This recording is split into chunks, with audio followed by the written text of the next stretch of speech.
Okay, We're good? we're good. Okay, great. Good afternoon and welcome to the Florida State University Board of Trustees meeting. Thank you all for being here with us today. I'd like to remind the board of a few items before we go forward.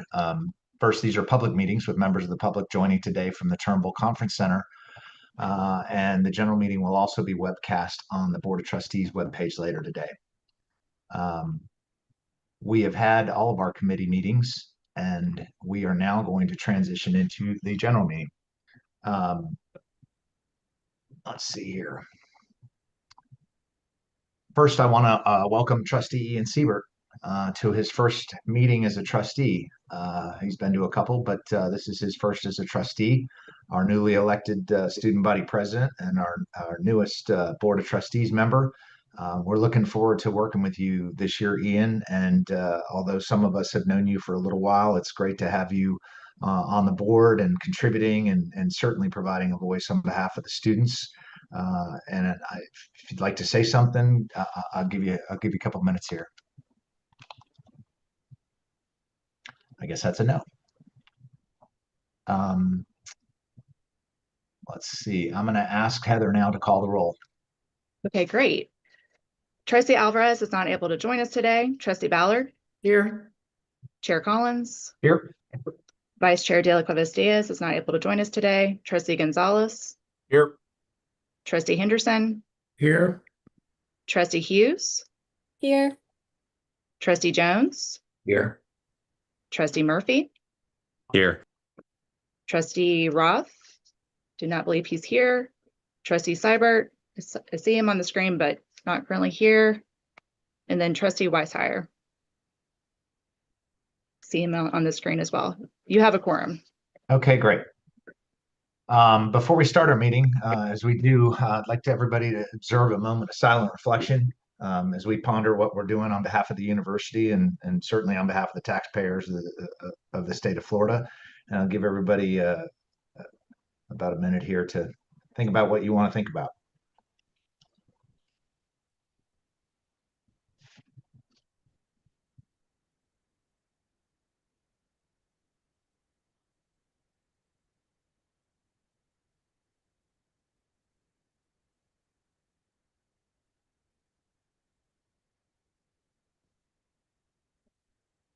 Okay, now we're going to move on to the approval of the minutes. Everybody's had a chance to read the minutes in the packet? I haven't seen any changes come through. I didn't have any changes. Are there any of the board members that have any changes or comments to the minutes? Seeing none, if I'll ask for a motion for approval. So moved. All right, second. Second. Second. Okay. Unless anybody objects, we'll show them approved. Next, we'll hear public comments. I'd like to remind everybody to please limit your remarks to no more than 3 minutes to give all those interested an opportunity to speak. Are there any members of the public who wish to speak? Good afternoon, trustees. We have been open to the public all morning, and we have not received any requests for public comment today. Thank you, Mr. Schnicker. Next, I'm going to read our ethics and conflict of interest statement. I begin our meeting with a reminder to board members about our ethics policy and obligations imposed by that policy in Florida law. Trustees are public officers of the state of Florida who are invested with the public trust and appointed as fiduciaries of the university. The Board of Trustees ethics policy that governs our conduct requires us to disclose any conflicts of interest present for any trustee, trustee's family member, or trustee's business associates, as those terms are defined by the policy. Having reviewed the agenda for today's meeting and having had the opportunity to consult with the general counsel and the ethics officer about any potential, actual, or perceived conflict, does any trustee wish to disclose any matter that may impact his or her ability to discuss or vote on any agenda item? Fantastic. Next, we're going to hear a report from President McCullough. Welcome, President.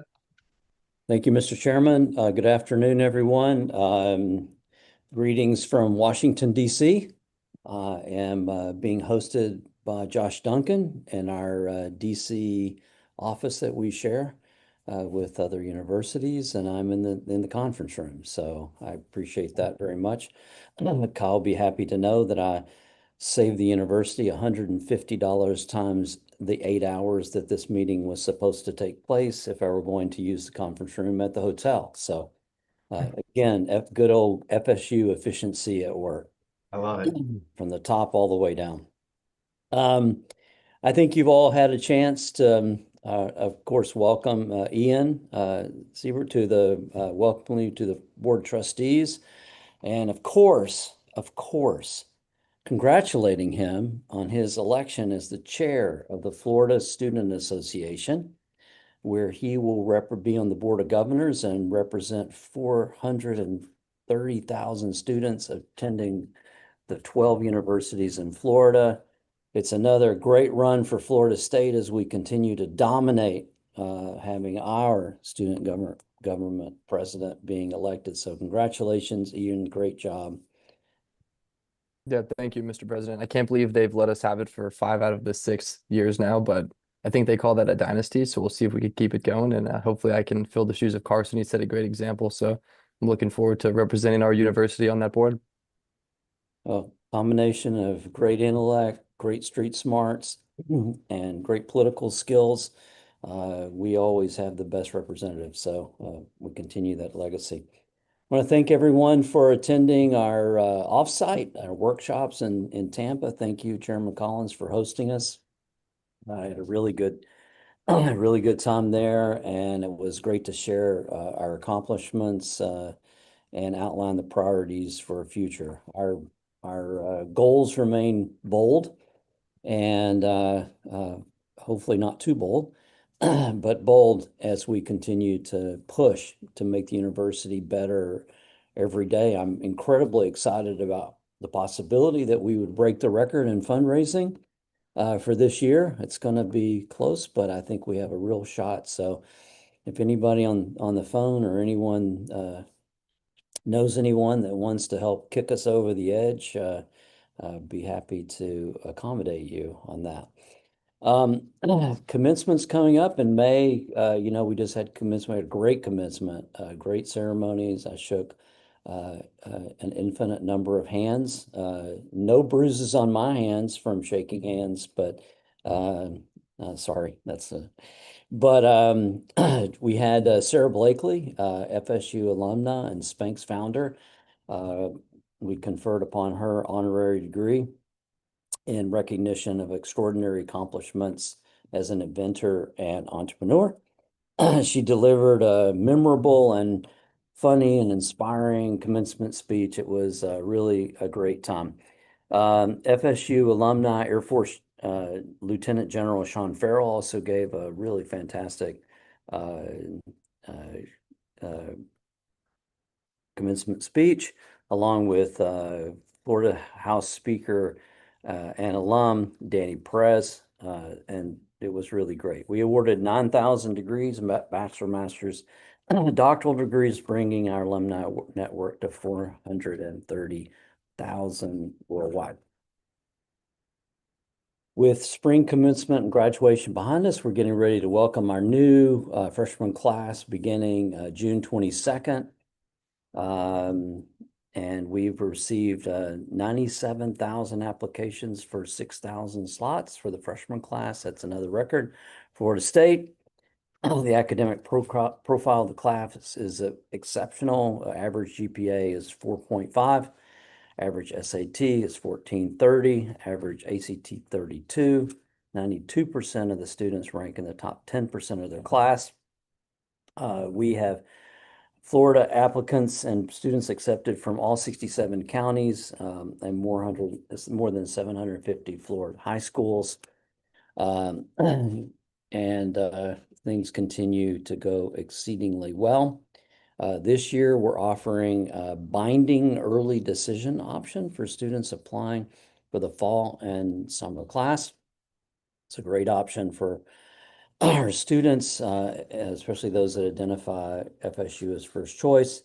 We'll continue to offer non-binding early action options for Florida residents. Applications open August 1st. The great students are coming here, and the number of applications really reflects the strength of our academics at Florida State, but also our amazing student experience. As you know, we continue to rank 1 or 2 in Princeton Review in our country. Our graduate programs were just ranked by U.S. News and World Report. We had 16 of our graduate programs ranked in the top 25 among public universities, with 6 ranking number 1 in Florida, including College of Law. Very proud of that. And programs in primary care medicine, nursing, clinical psychology, speech language pathology, and visual arts. On research, you heard from VP Stacy Patterson. We continue to do very well in research with $1.22 billion in research grants that have been submitted as we climb from our $488 million in research expenditures to $500 million and onward. We continue, Stacy and her team and our faculty and others have done absolutely spectacular job. As we heard earlier today, applying for all these amazing opportunities.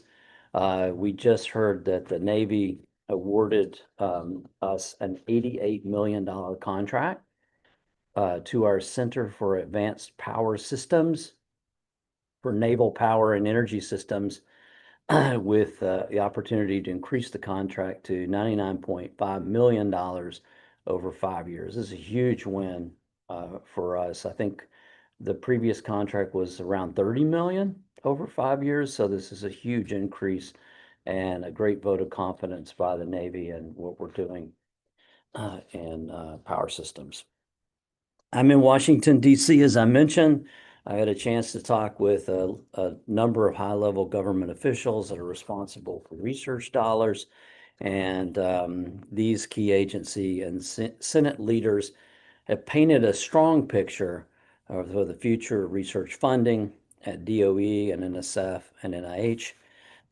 There's exceptional congressional support for a strong research budget and the allocations and even timelines for the spending at the agencies. So I think that's really great. We also heard that the administration is really stepped up and is providing $11 billion to fill the gap in Pell funding for 1 year, which is absolutely huge.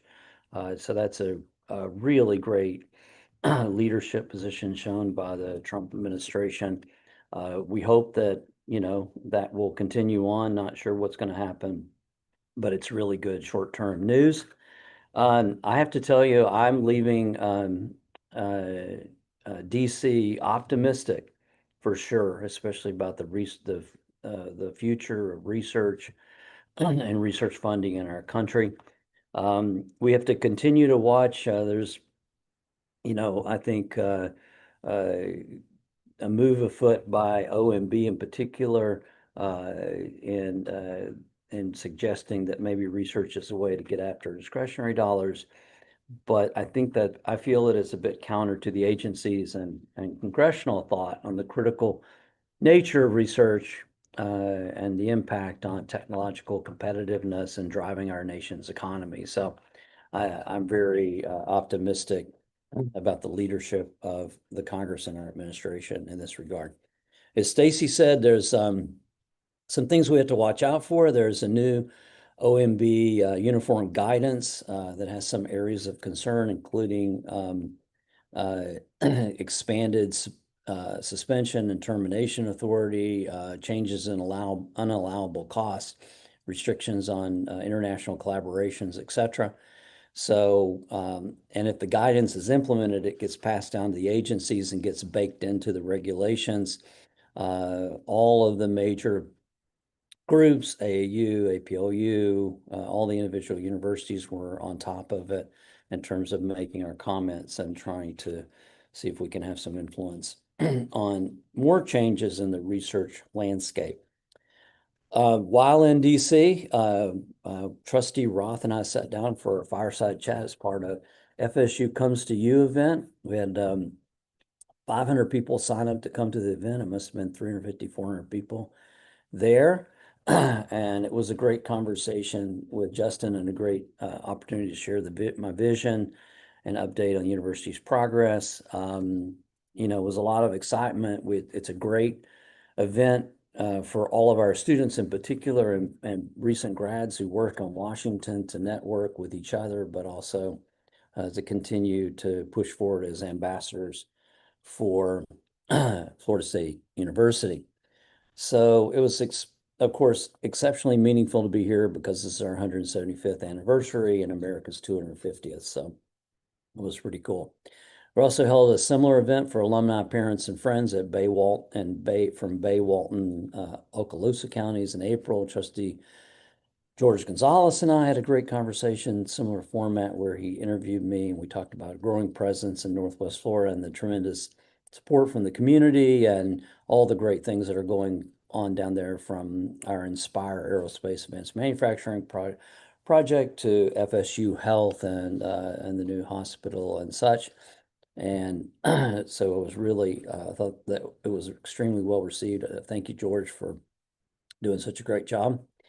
Also, speaking of development, I wanted to just give shout out to some of our trustees. I want to express tremendous gratitude to Trustee Brian Murphy for his leadership, CEO and founder of ReliQuest. This spring, ReliQuest made a generous $1.5 million philanthropic investment that will help advance research in real-world application in artificial intelligence and cybersecurity.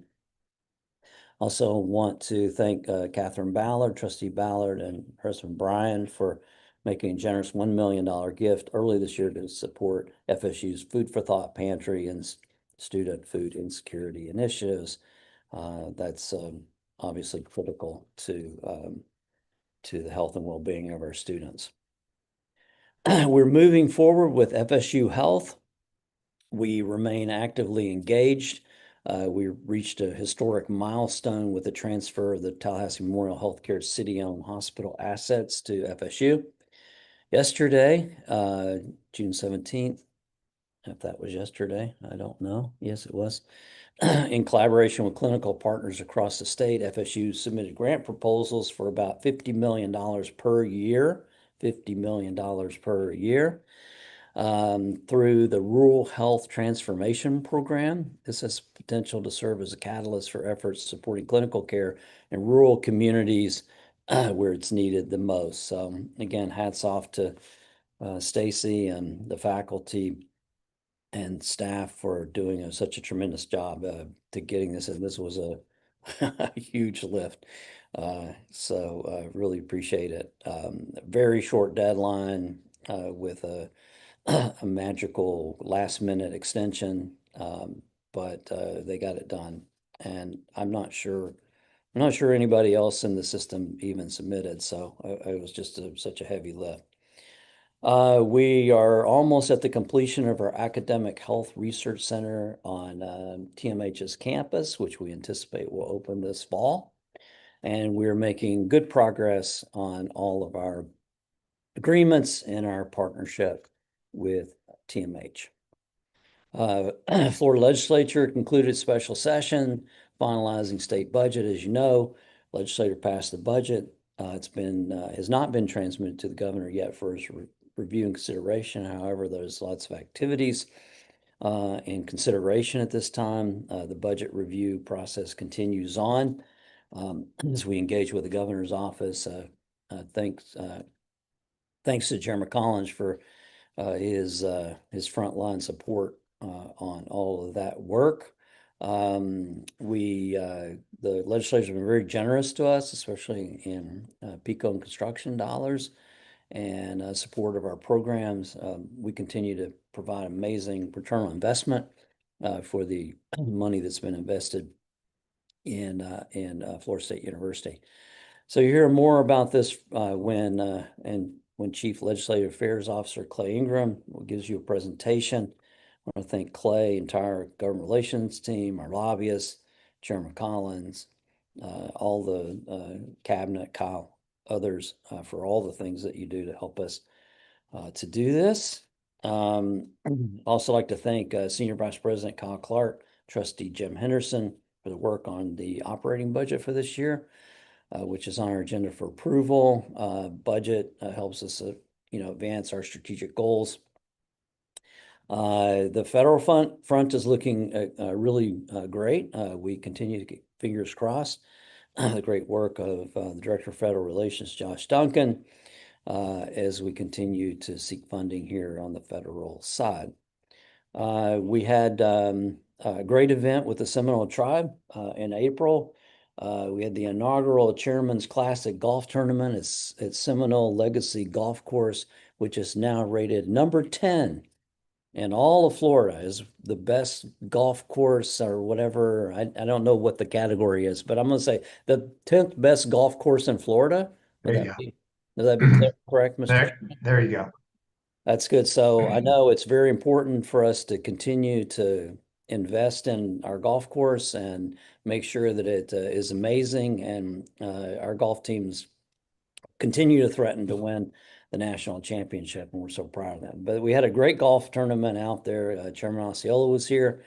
And it's his idea to launch this program to support the CARE program and the women's and men's golf team and create and strategic initiatives fund. We're hoping the tournament will become an annual tradition. They auctioned off some really cool electric guitars that were painted with all kinds of Seminole iconography, so it was pretty cool. The chairman threw out the first pitch at the Seminole Heritage baseball game, and Miss Florida Seminole Bailey Latchford performed the national anthem, so it was a good time. Also, Seminole Tribe Board member Brian Arledge and FSU alumni Deanna Osceola threw out first pitches at the softball game, the Seminole Heritage softball game. So we will host the senior trip for the Seminole Tribe. The graduating seniors and families will spend 3 days here for a special experience, and we're looking forward to welcoming them. Another thing of note, we're going to hold FSU will host the Future Faculty Workshop for Chemistry, Physics, Engineering, and Biology of Soft Materials. This is a conference that usually has between 40 and 50 students and postdocs that are interested in becoming faculty members, and they come from all over the country. Some of the best and brightest have to apply, and they get fully funded to come here. We're hosting this year. I'm proud to say that this is an initiative that a friend of mine at MIT and I started about 20 years ago, and has continued to go on, even though we don't participate in it anymore. It's just been picked up and carried on.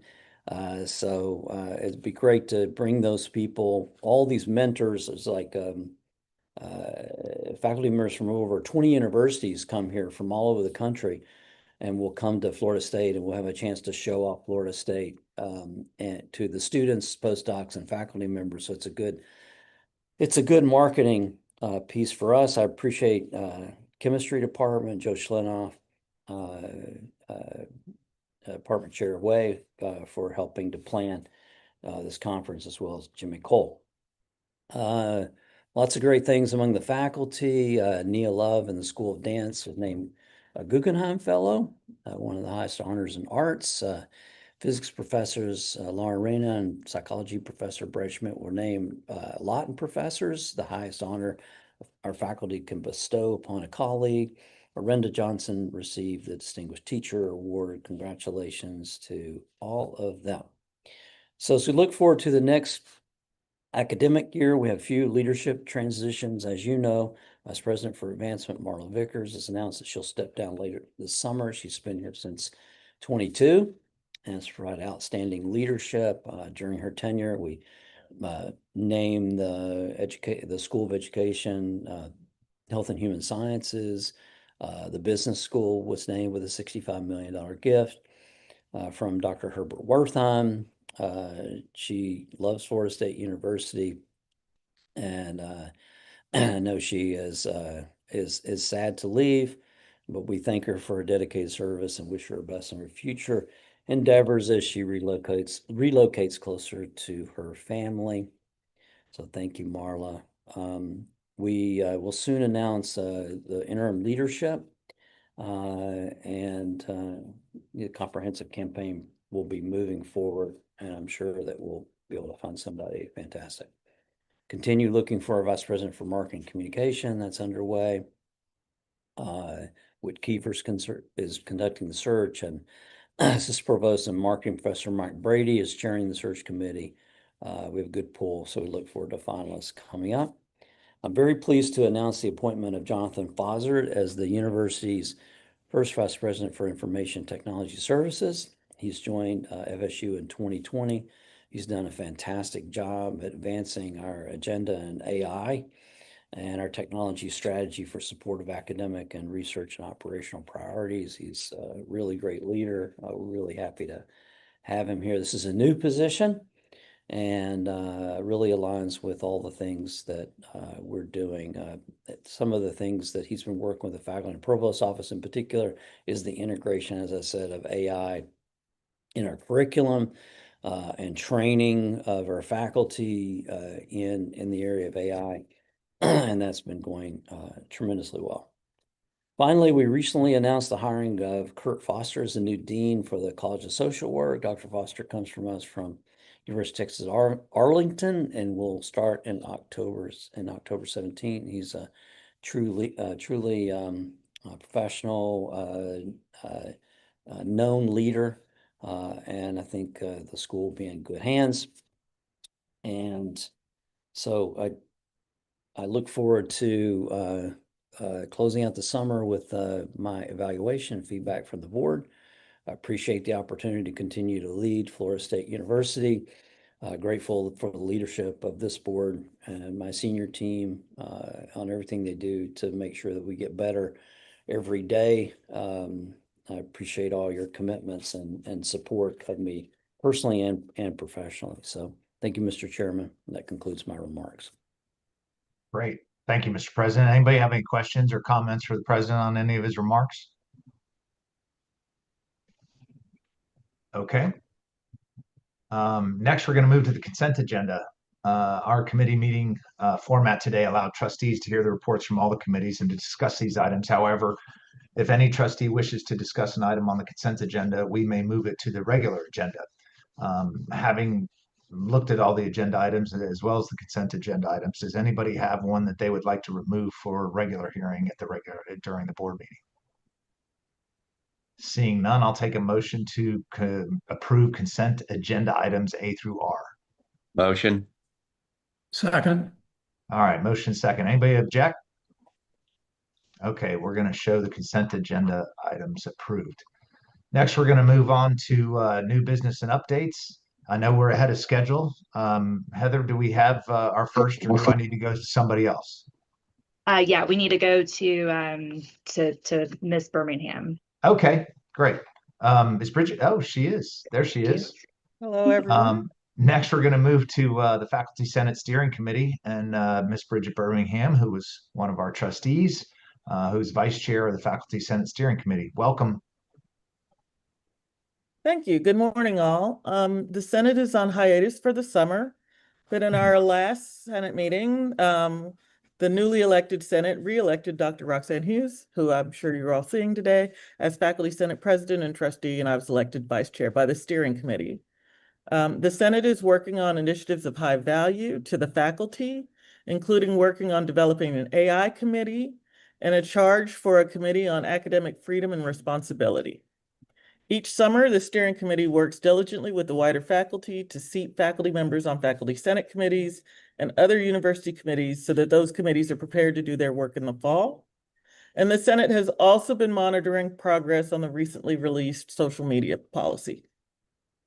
We continue to work with the administration on changes to the curriculum from the state, including changes to core and general education classes, the rollout of the new online system for distributing syllabi to the public, and the timeline for all of that work to happen. The report is a bit shorter today due to this being the summer. Many of our faculty are out, but the Senate Steering Committee continues to work. Are there any questions? Anybody have any questions? Okay, great. Thank you. Next, we're going to welcome Miss Sheila Teplin, Vice President of Student Government Association. Today is her first Board of Trustees meeting where she will be presenting on behalf of the students. Welcome, Madam Vice President, and look forward to hearing your presentation. Thank you so much, Chairman Collins, and thank you to the trustees, President McCullough, and esteemed guests for your time this afternoon. My name is Sheila Teplin, and I proudly serve as FSU's 81st Student Body Vice President. I'm also a proud Tampa native, entering my 4th and final year studying political science and media communication studies. It is an honor to be here today to share an update on the Student Government Association and student life at FSU. Next slide, please. All right, next one. One more, thank you. I'm excited to share that this spring, more students voted in SJ elections than ever before in Florida state history. 8,698 ballots were cast, representing more than 1 in 5 students on campus. Students voted on the Student Senate, Union Board, Senior Class Council, and of course, the Big Three. Next slide, please. I am thrilled to introduce the Siebert Teplin Goodman administration with Trustee Siebert as Student Body President, myself as Student Body Vice President, and Maddox Goodman as Student Body Treasurer. Next slide. In true Seminole fashion, our administration's goals are centered around FSU: foster, strengthen, and unify. We are focused on fostering access to SGA and university resources while expanding academic, professional, research, and mentorship opportunities to help students succeed. We are working to strengthen student leadership and engagement by supporting registered student organizations, student leadership councils, direct student support organizations, athletics, and everything that makes this place feel like home. We are committed to unifying student support by prioritizing safety, accessibility, sustainability, and transportation services to ensure that every student feels connected at Florida State. Next slide. One more. Thank you. A strong example of this is student leadership development across campus. Within the College of Business, the Student Leadership Council represents engagement and action. Composed of 40 exemplary business students, the SLC supports mentoring, networking, professional development, and student initiatives. Next slide. Thank you. That commitment extends to our student athletes through SAC, the Student Athlete Advisory Committee, which unites 2 representatives from every athletic FSU program to champion the student athlete voice. Their president, Kara Sasek, embodies this mission, sharing, at Florida State, the student athlete experience goes beyond sports. It's built on community, mutual respect, and the pride of representing an incredible university. It's about embracing the unconquered spirit every day and being there for each other as teammates, leaders, and friends. Our administration is dedicated to advancing student leadership development across campus, providing the resources and support they need to continue to make an impact on their respective spaces. Next slide. One more. Thank you. Student leadership also shines through tradition and service. Legacy Tea, hosted by the Pan-Hellenic Association and FSU's First Lady, Dr. J, as part of the 175th anniversary celebration, brought together over 500 attendees to honor the legacy of women at Florida State and celebrate the future of female leadership. Pan-Hellenic President Emma Clark shared, I believe that events like Legacy Tea deeply matter because they create a connection between our modern female leaders and the lineage, encouraging future generations of female leaders at FSU to continue carrying forward this tradition of leading from identity. Next slide. Thank you. Student-led philanthropy also made a record-breaking impact this spring. The Student Foundation's Great Give raised $13,769 for counseling and psychological services. If y'all want to take a look at that picture, my dear friend Trustee Siebert pied me in the face for charity, of course. Thank you for that. FSL Line Dance raised a record-breaking $820,475 for 6 beneficiaries, including organizations like FSU's Food for Thought Pantry and Victim Advocate Program. Relay for Life also raised over $211,187 for the American Cancer Society. If you look down at the guy getting his head shaved, that's my dear friend Jesus. Thankfully, he had his composite pictures the very next day to debut his new look.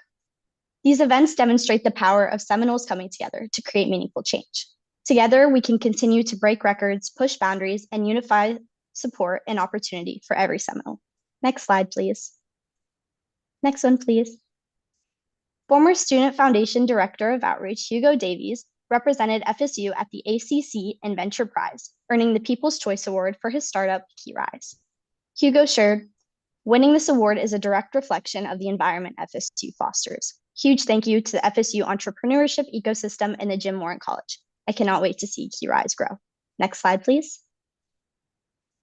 Florida State students also continue to achieve at the highest levels. This year, 4 students received the 2026 Barry Goldwater Scholarship, marking the first time in university history that 4 FSU students earned this prestigious honor in the same year. One recipient, Alexander DeLeese, reflected, "I chose FSU because I wanted to be at a university where I could pursue interdisciplinary work while being a part of a community that genuinely invests in undergraduate research and success." He goes on to say, "Being a Seminole is a source of pride for me. Each day I walk on campus, I'm reminded that I'm a part of a community larger than myself." His words reflect the Seminole experience, and they speak directly to our mission: fostering access and university resources while expanding opportunity to help every student succeed. Next slide, please. Ultimately, everything shared today comes back to one thing: the student experience at Florida State University. What stands out is not only what we as students achieve, but the pride that we carry every day in being a Seminole and the impact that we will continue to create. That Seminole pride is real, it is growing, and it continues to drive our momentum forward. Thank you all for your time, and as always, go Noles. Thank you for that. Does anybody have any questions for Sela, especially considering this is her first meeting? Hint, hint. No? Um, I'll jump in. Go Sela, you ahead. did a great job. Welcome to the Board of Trustees. It gets easier. I think it's easier in person when you present, but you did a great job today, and thanks for informing us on everything that you and Trustee Siebert are up to. Thank you. I echo that. Always amazed at the poise and the polish of our students, not just the one that's on our board of trustees, but others in the administration. And you're picking up very well where the last administration left off. So look forward to seeing you over the next year. And at any time, you can always bug Ian, but you can call any of us if you need anything, or if we're not doing something, or if you have a gripe about the president, please bother him and tell him all about it. He likes to hear from the students. But I really appreciate the presentation, really appreciate what the students are doing. The line dance money was great. That's crazy. That's a lot of money, almost $1 million. It's amazing. So students aren't just coming to school and hanging out at the union, and they're doing something, and you're making a difference, and you're making an impact, and we all appreciate that. Thank you. Great job and welcome. And I'll echo the chairman's comments. Those are fundraising numbers are startling. So great job. Yeah. Brian, maybe you should get somebody to consult with you from student government. We could use the help. I bet you can sell insurance too. Yeah. Now we're going to switch over to legislative affairs, and Mr. Clay Ingram and Mr. Josh Duncan. I think they're coming to the podium, or Clay is. There he is. Hello, Mr. Ingram. Chairman, good to see you. Thank you. And good to see all of you. And happy summer. Thank you for the slide projection there. Hey, good afternoon, everyone. Thank you, Chairman. Good afternoon to all of you. Since our last visit, the Florida Legislature convened special session E. That's right, A, B, C, D, E, to finish crafting and passing the state's budget. There was also a special session F, but that doesn't apply to us a whole lot, so we'll skip it today. The good news is that the legislature did indeed pass the budget, and FSU fared extremely well. I'll start here with a breakdown of the budget session, how FSU's priorities fared, a look at the conforming bill and the implementing bill, the tax package, and finally give some credit where credit's due. It's also important to note that we are still awaiting the governor's action on the budget. And with the start of the new fiscal year looming on July 1st, that action should happen very soon. Thank you. As you know, the operational support category is probably the most flexible public funding source available to us. The legislature once again generously provided FSU with a recurring operational support enhancement. And you can see that although the availability of recurring dollars is dwindling, FSU shares about 31% of the total allocated to all the 12 state universities, and we're incredibly grateful for this appropriation. Taking a look at the fixed capital outlay category, you can see that FSU received tremendous support for our campus construction projects, totaling almost $179 million. The funding provided by the legislature would complete both Building C at the College of Engineering and the Veterans Legacy Complex.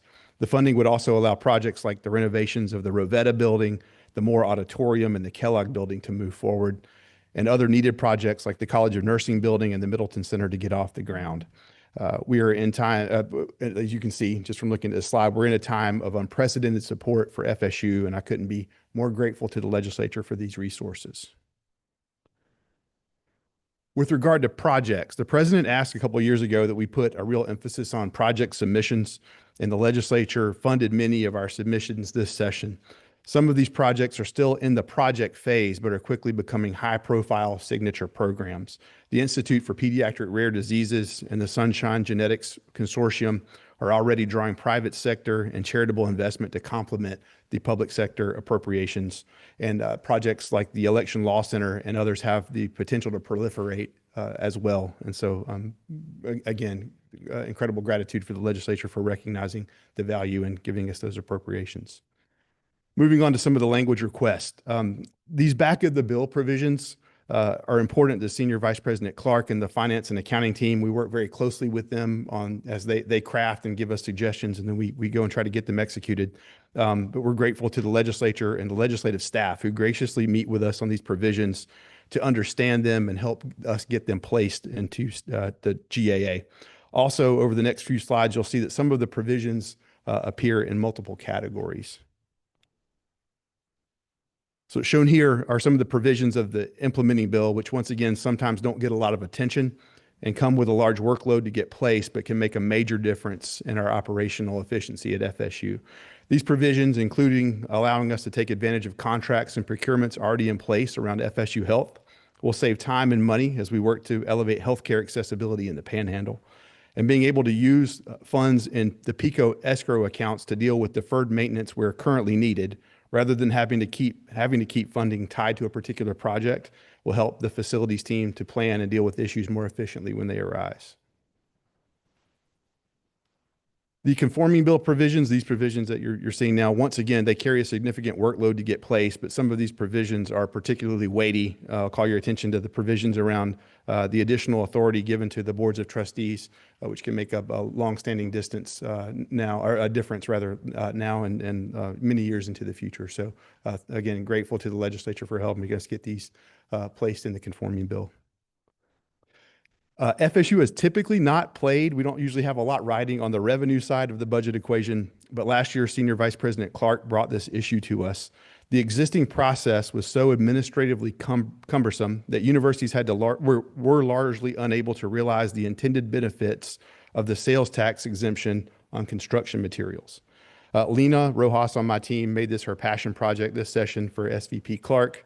And through a lot of hard work, a lot of creativity, a whole lot of meetings, and even going to the revenue estimating conferences, just a whole lot of things that are not typically in our workload, but so important to the university. This provision rather was added to the tax package. Streamlining was added to the tax package and signed into law by the governor last week. And with all the construction anticipated to happen on campus in the coming years, this is a really big win for FSU. And finally, I'm trying to be brief, Mr. Chairman. Finally, a summer virtual meeting probably isn't the time or place to give a laundry list of necessary thank yous to everyone at the Capitol and on campus who helped make this session so successful. So I'll save most of them for in person. But Chairman Collins, probably everyone in this room knows how hard you work and just greatly appreciated. Your impact is tremendous. President McCullough, First Lady Vardakar, thank you for everything you do. The trustees, there probably really isn't anything that we ever ask of you that you don't step up and try to do for us when we ask. My colleagues on the cabinet, the governmental relations team, Lena Sands and Lena Rojas, our contract team, all of our friends in the legislature, thank you. Genuinely, thank you sincerely. And as we await the governor's actions, know that FSU is a great investment for the taxpayers, and these projects will positively impact students for generations to come. And with that, Chairman, I'll step aside. Thank you all for your time today. Hope you have a great summer. And Josh is in DC, but he was just going to say a few words of update from DC. Before we move to Josh, I just want to thank you, Clay and Lena and the team, Lena, and our external lobbyists. It's a big lift, and you have to have a presence, and we have a presence during session and out of session almost on a daily basis at the Capitol. And we talked about a lot of these language changes we get. You've got to educate people, and as simple as, hey, if we're tax exempt, we shouldn't pay taxes on stuff we're building. And so, but to get that done, you just can't believe it. And so it was a big lift. And I just appreciate the passion that everybody in your office, Clay, brings to it. And it's great teamwork, and appreciate everything that you guys do. And please give Lena and Lena a hug for me. And again, thanks. Yeah, On that, thank you I'll for the kind echo. words. I'll echo Clay. Great job to the whole team, both internal and our external lobbyists, and a special thank you to the president and the chairman, who have been relentless and their approach to the Capitol, to the bog, to the just everything they can think of. They're showing up and building the relationships necessary, and it's great to see the alignment that we have from end to end across the university leadership. So, Mr. President, that says so much about your leadership, and Mr. Chairman, so much about your leadership and the time and investment that you've made into making all this possible. So, thank you very much. Well said. Thank you. Yeah, the fact that the president's in DC right now says so much. Just lots of gratitude. Yeah, he's still on the road working on it. Well, he's there for the UFC fight, so let's sit in the count. Thanks, Clay. Good comments, Brian. Thank you. I don't, we can't overemphasize the involvement by the president, by the chairman, and the staff in terms of, if you look at the history of the last, well, I know since I've been involved, maybe the last 8, 9 years, the elevation for which we've established really contacts with the legislators, the support, probably nobody's in those halls working on the mission for FSU more than our chairman. And Peter and Rick and everyone, we really appreciate what you're doing there. It's really making a difference. We didn't march up on that list of fundraising by accident. It's a lot of planning. And so thank you so much for doing that.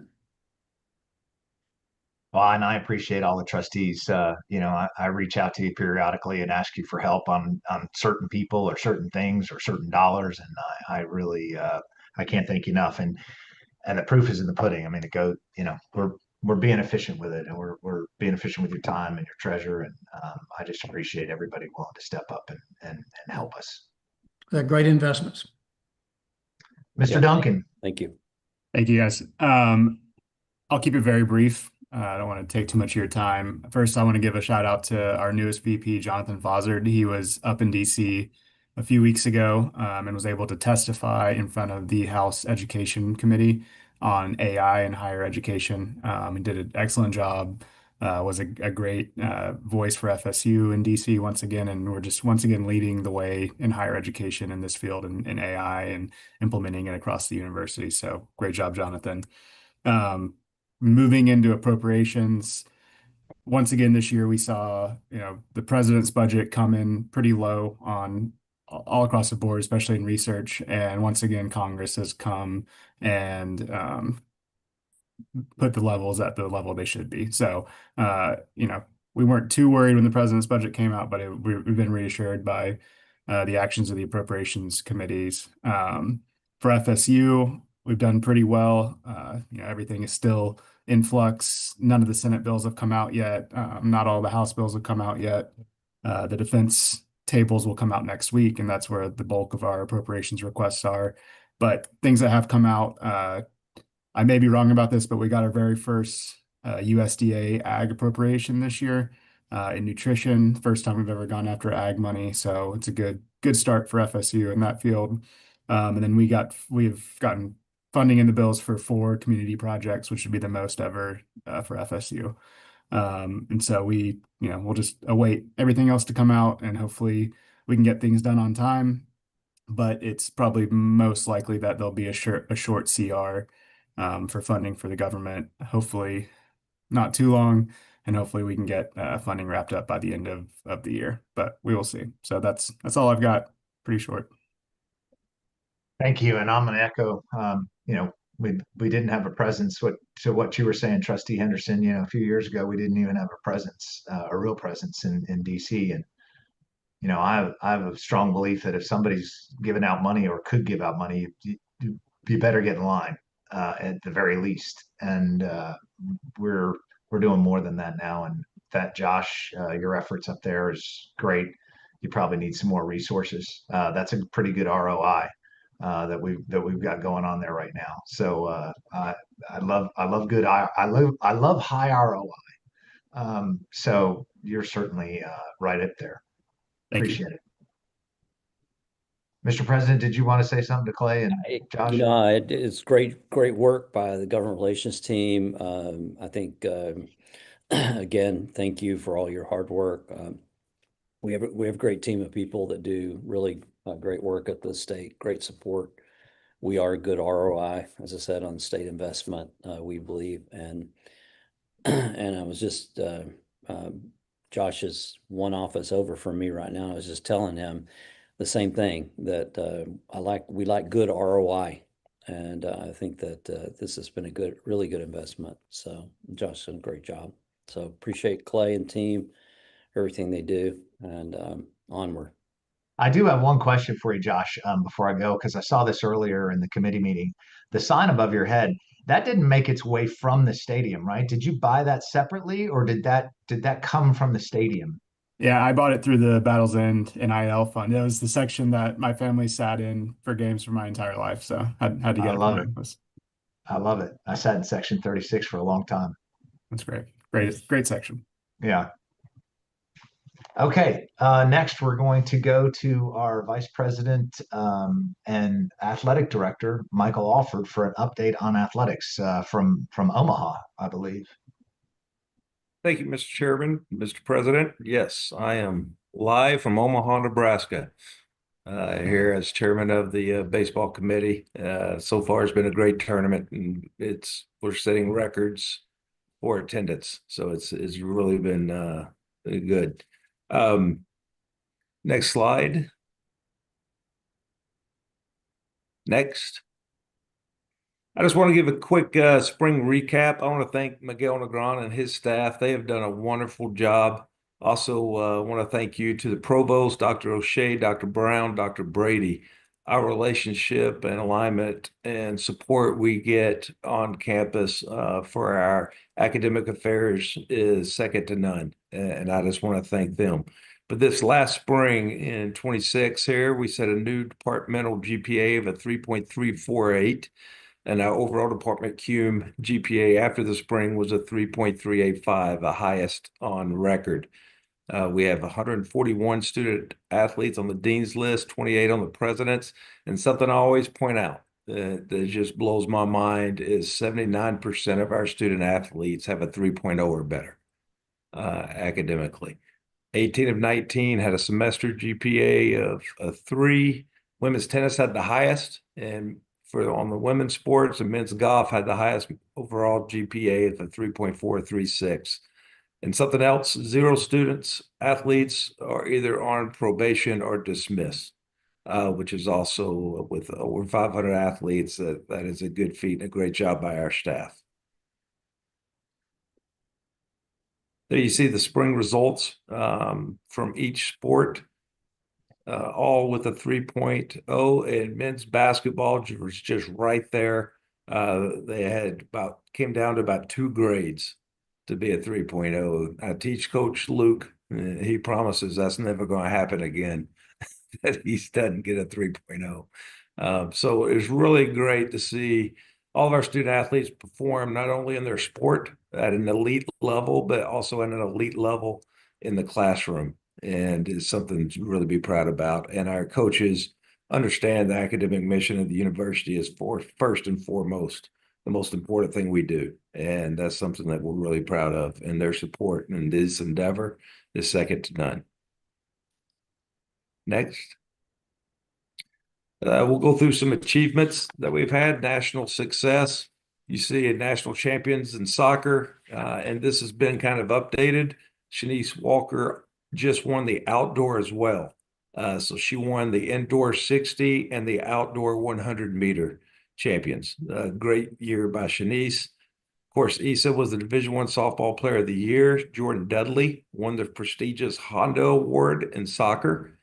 Brian Penske was the National Coach of the Year in soccer, and this has been updated. All-Americans, we now have 31 since we turned in these slides a month ago. So it's been updated a little bit to 31. Next. Conference successes, three conference championships, 2 ACC men's indoor track, softball, and we won the Big 12. Yes, we do play in the Big 12 and beach volleyball as a conference. So we went in and took that trophy as well. 2 ACC coaches of the year. Matt Kane was the men's indoor track and field coach. He's done a wonderful job in his second year of being coach and was named coach of the year. Lonnie, coach of the year in softball, and then Brooke Niles in beach volleyball was named coach of the year since this was updated. Conference success, ACC player 6 were up 459% from the previous reporting period.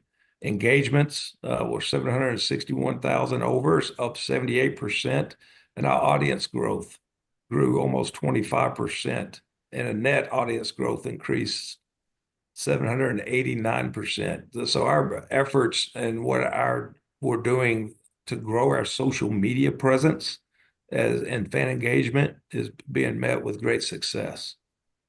Next slide. Even on the social media platforms, you see the impressions on Facebook and the engagements are up. Instagram's almost 300,000, and clicks significantly increased. Post-click increased 26,000. That's up 340% from the previous reporting period. Next. Our fan engagement year over year.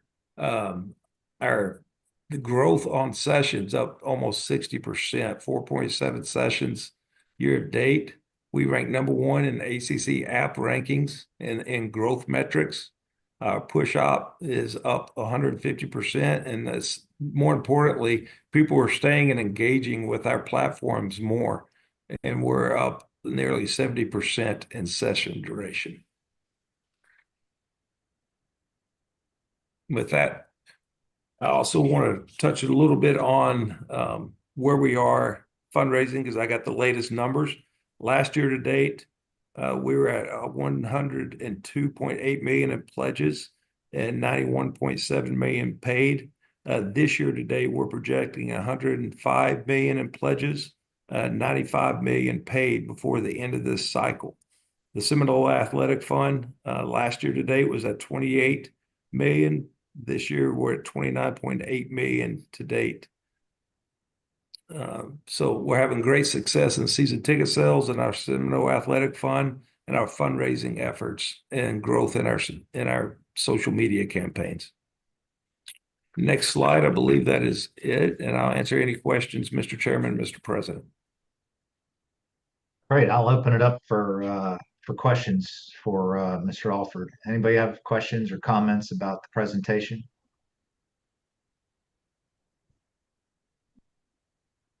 No? Okay. Great. Thank you. Thank you for joining us. And I know you got to get back to your chairmanship role out there, and we look forward to having you back in Tallahassee. Yes, sir. Thank you. Thanks. Okay, next we're going to go to Trustee Catherine Ballard, who's stepping in for Vice Chair De Las Cuevas Diaz today. on academic affairs. Welcome, Trustee Ballard. Thank you. We have an action item before the board today. We are requesting the approval for tenure upon appointment for 6 faculty members. The Academic Affairs Committee approved tenure upon appointment for these candidates earlier this morning, and Vice President for Faculty Development and Advancement, Jeanette Taylor, will make a presentation and summarize this for you all. Great. Thank you, Trustee Ballard. Let's see, next slide. Do I have to advance it?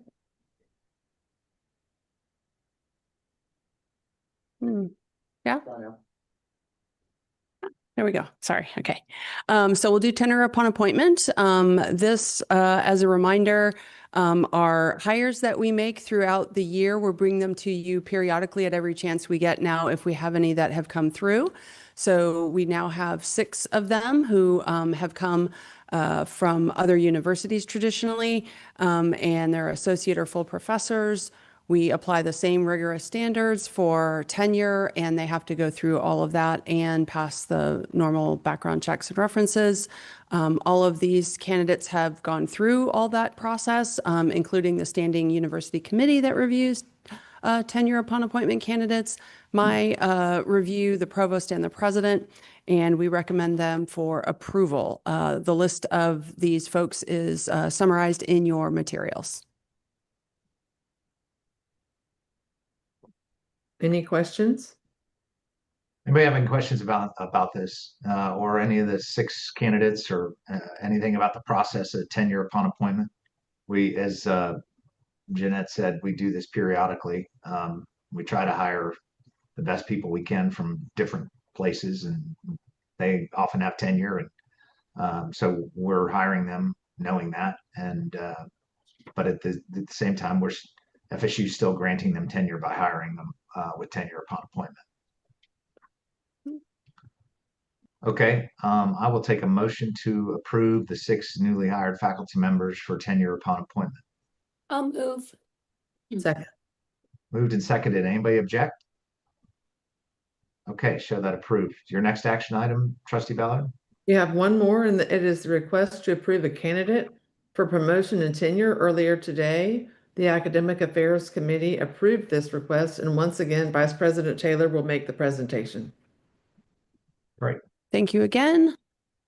Just as a brief overview on this process that we have for promotion and tenure, these are faculty that we hired as assistant professors. They have a maximum of 7 years to establish themselves independently and have an excellent record of scholarly and creative activity. While they're doing this, they also have to be excellent teachers and provide excellent service. This that we bring to you today is, I would say, an addendum to the tenure report we already gave you. We have one candidate who also qualifies and is being recommended to you for tenure. That person's material description is also in your materials. And I'll take any questions. Total number, Jeanette? Oh, that's a good question. Total with the fall plus this one, I think is 42. Yeah, I thought it was right around there. Do you have any questions or comments? I'll just remind everybody, obviously, this is one of the most important things we do.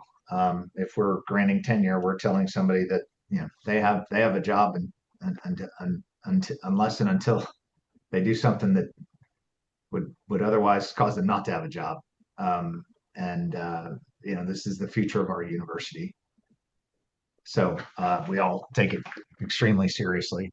If there's no comments, I'll take a motion to approve the candidates up for promotion and tenure. Motion. Second. Anybody object?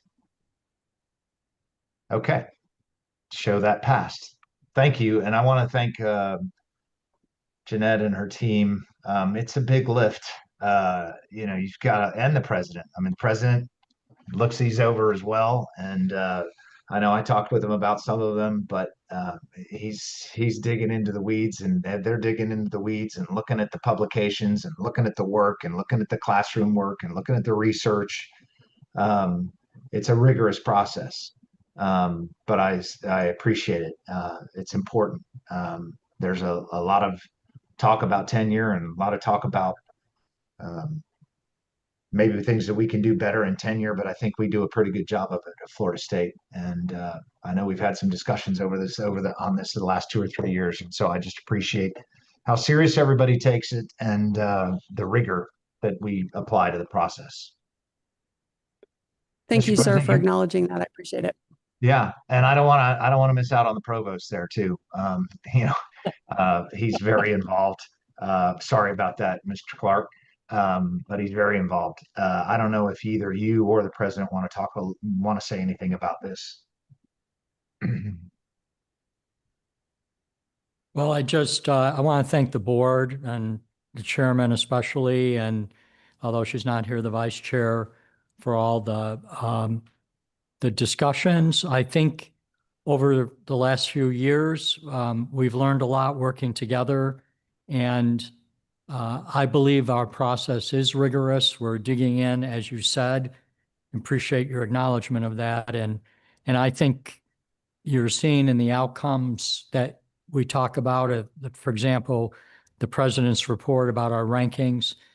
These are direct outcomes that are the result of hiring and retaining a world-class faculty, which is what we strive to do every single day. So thank you to the board. Yeah, I would add to that this is not a rubber stamp process by any stretch of the imagination. Candidates come up, have to write a full dossier. They have to get outside letters. It goes to a department committee, and then it goes to the department chair, and then it goes to a college committee, and then it goes to the college dean, and then it goes to a university committee, and then it goes to the Jeanette's office and the provost, and then to me. And even once it gets past the dean, Jeanette and Jim and I scrutinize the cases very carefully, and we don't necessarily always, accept them for what they are. We sometimes go back, ask for more information. We do verification on many of the aspects. We have conversations, phone calls with the deans to discuss various details and question process. And so we put a lot into it. I do enjoy it, spending time getting into the weeds, as the chairman has said. But I do appreciate that Jim and Jeanette do a lot of the heavy lifting, but we do spend, so it's not that I receive the dossiers and I just say, sure, everything's fine. I don't even look at them or anything like that. We go through them and look at them carefully. So appreciate all the hard work. The last thing I'll say on that is, granting tenure is one thing, but getting to the point where you can grant tenure is another. And sometimes, we have some candidates that apply and that don't get it. And what I appreciate is we look at that too, and I think that there's a good check on making sure that good people, for whatever reason, aren't being held back. And I think that that's just as important. I don't want to get into politics of tenure, but it's political too. And I appreciate the check that the provost and Jeanette and the president do on those who otherwise might be deserving, but for whatever reason are not being advanced. And I would just ask you to continue to be rigorous in that pursuit as well. Thank you, Mr. Chairman. Appreciate it. Thank you. Okay, next we're going to move on to Trustee Henderson and Senior VP Clark, who are going to present 2 action items from the Finance and Business Committee. Welcome. Very, very good. Thank you, Mr. Chairman. So I believe these are the ones outside the budget. Kyle, Yes, sir. You have a presentation, Mr. Clark? Yes. Do you want me, Chairman Harrison, you want me to dive right into the presentation? yeah, I think that I can come Okay. back, with really comments about the budget side of it, if we can do that at a later point. But I think this is Okay. an item that I understand really has to come before the committee of the board. So I'm just going to hit the highlights since we talked about this in the committee of the whole earlier this morning. So as I mentioned earlier, at this point in time last year when the Board of Trustees approved the 2026 operating budget, the legislature hadn't finished their work. And so we had to come back and ask the board to do an amended budget after the legislature concluded their work. So when we look at the amended FY26 budget and we look at the FY27 budget, we see some modest changes, especially in the auxiliary fund range and in the restricted fund range. In the auxiliary fund range, we see about $95 million increase projected for FY27 over FY26.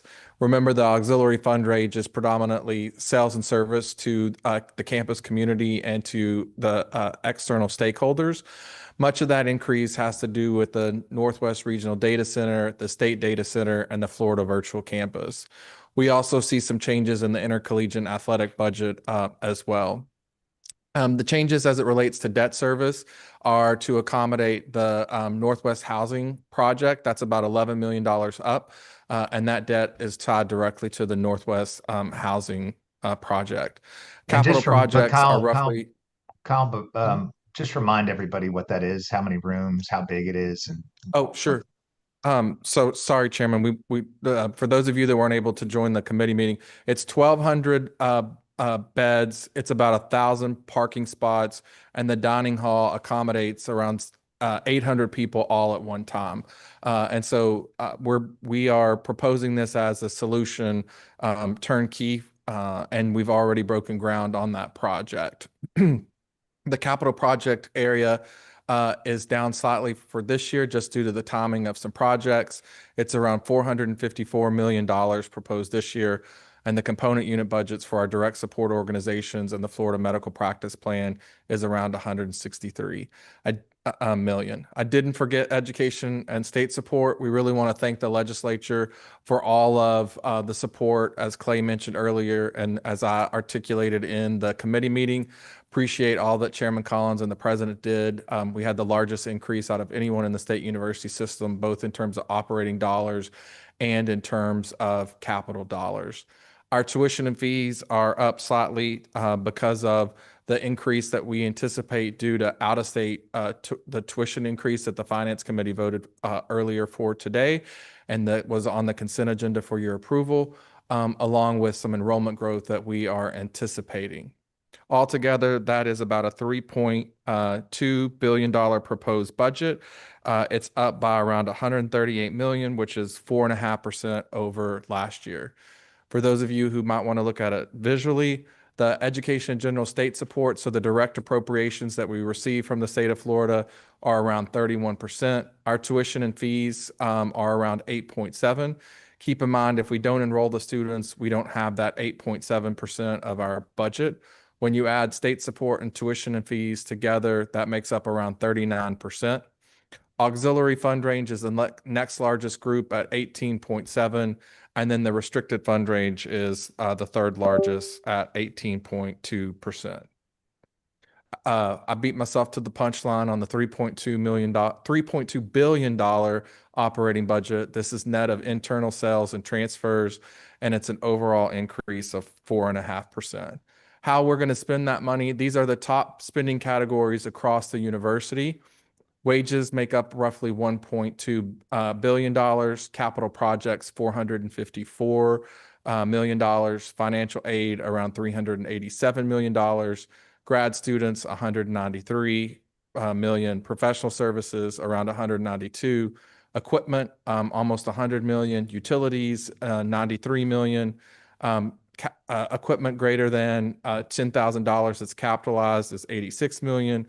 The resale of goods and services is $76 million, and then repair and maintenance of facilities are around $70 million. Earlier, the Finance and Business Committee met and approved these four motions. Chairman Collins and the committee voted to approve the FY27 operating budget of $3 billion. They voted to approve the medical practice income plan. They voted to approve the direct support organization budget and then grant authority to the president to make any subsequent changes. I am happy to answer any questions that any member of the Board of Trustees might have about the operating budget. And I want to reiterate my appreciation and thanks to all of you for the questions and for the time talking to me about the budget. I know you look forward I to would it. also add that, our committee really views its responsibility, understands its responsibility to the board and to the university with respect to walking through the budget and understanding it. A very active Q&A session, with Kyle and with his staff. That has happened. Any number of questions, we've always gotten support back, very appropriate support in terms of why it's changed, why it's moved, timing. A very, very well done executive summary of the changes between the budget, walking through that with Kyle. So we feel very good about the time, the effort spent with respect to the budget. Mr. Chairman, I know you love golf, and without if you can't read the scorecard, you don't know if you're winning the game. And I think we've got the talent really to help us understand our scorecard with respect to the financial side of the university, where we're moving, where we're going, and accountability and responsibility with that. So I just wanted to make those comments back to you and to the board in general that, we're very, very proud of the process to go through to really provide our roadmap for the future. I appreciate that. And we certainly appreciate the committee's work on it and VP Clark, SVP Clark. Really appreciate it. Carolyn, can we do all of these at once? We can, if that's your Would you prefer us to do them separately? I prefer you do them separately, yeah. And the fourth one can apply to all of the others collectively. Yeah. Mr. Okay, Chairman, great. you want to walk through those for the sure. four? Let's see here. Kyle, do you want to So the read? first one, the action item. Go ahead. I was just going to say it to make it easier for you guys. Great. We love So easy. the first motion is to approve the university's FY27 operating budget of $3,053,193,556, which includes $454,642,421 for the annual capital outlay budget. All right. Motion. Motion. Second. Second. Any objections? Okay, show that passed. Kyle? The second item is to approve the university's FY27 Florida Medical Practice Plan operating budget of $26,710,172. Motion. Second. Anybody opposed to that? All right, we'll show that passed. Approve the university's FY27 direct support organization operating budget totaling $136,945,804. Motion. Second. Anybody opposed to that? Okay, we'll show that passed. And the final motion related to the operating budget is to grant approval for the president to make subsequent changes to the budgets outlined in motions 1, 2, and 3 as needed during the fiscal year within the available resources and fund balance and consistent with applicable laws and regulations. Motion. Second. Anybody opposed to that one? Okay, we're going to show that passed.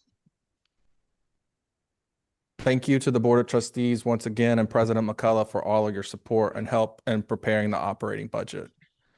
The next item under consideration that was adopted earlier this morning in the Finance and Business Committee is a resolution for the debt financing for Northwest Campus.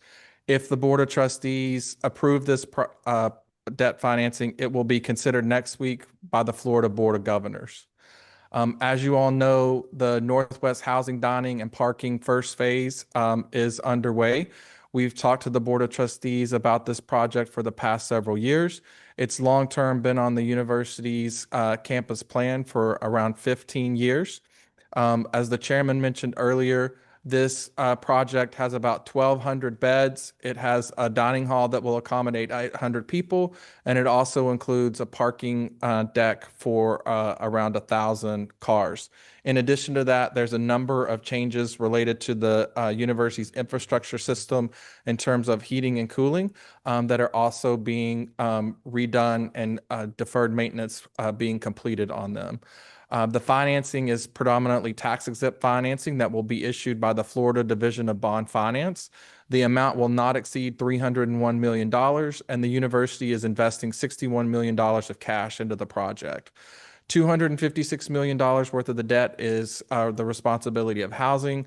$19.5 million of the debt is responsible by the dining program, and parking is picking up $25.5 million. The cash is being spent by housing at $26 million, dining at $20 million, and parking at $15 million. This housing portion will be financed for 30 years. Dining and parking will be financed for 20 years.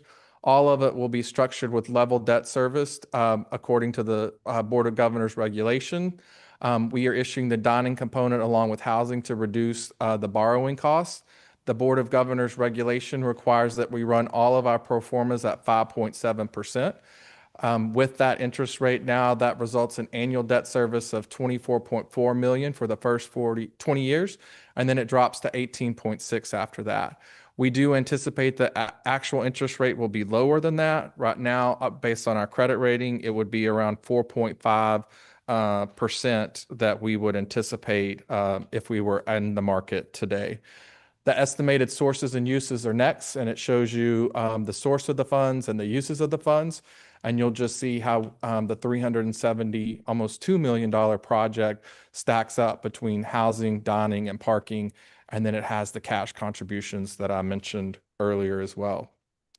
The motion before the board is to request approval for the university to issue debt through the State of Florida Division of Bond Finance in the amount not to exceed $301 million to finance the design and construction of phase 1 of the Northwest Campus project, including a new student housing facility, dining facility, and parking garage.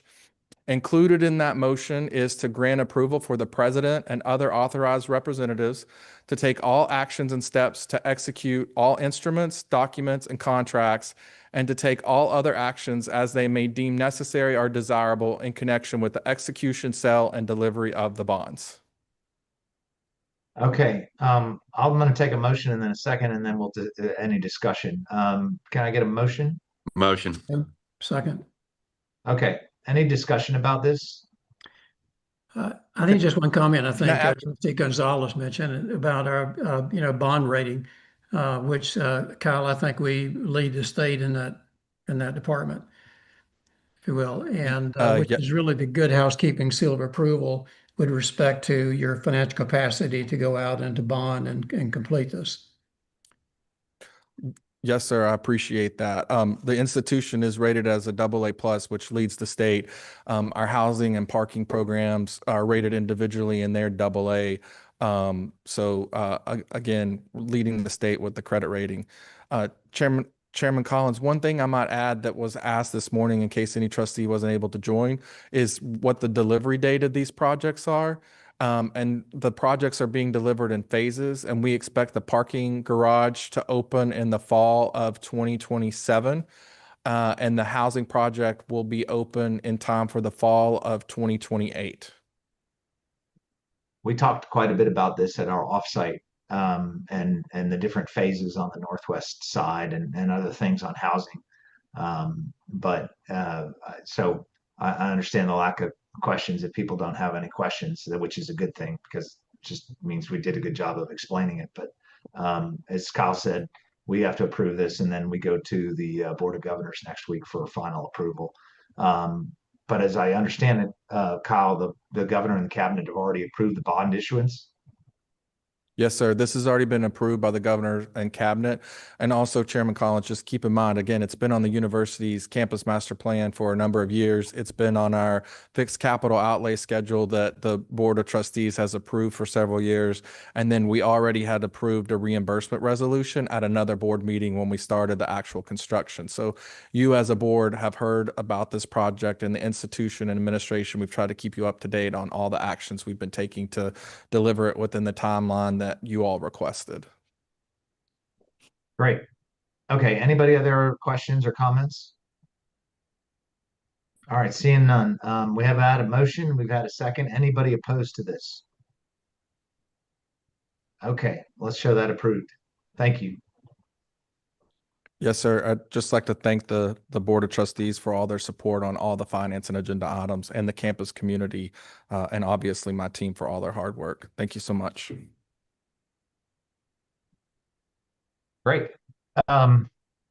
So in the interest of that this is June and we've been at this since 8 a.m., I'm not going to have any comments other than to say thank you, everybody, for putting this together. Thank you all for participating today. I know that we do a lot of these meetings, and the all-day ones are a little tough, but I appreciate everybody signing on at 8 a.m. this morning, and just proud of where we're moving the university, and prouder of how we're doing it. Everybody's engaged, as Trustee Henderson said, with finance, but every committee's engaged, and I just appreciate everybody's being all in and having a serious role and having serious comments and input into the process.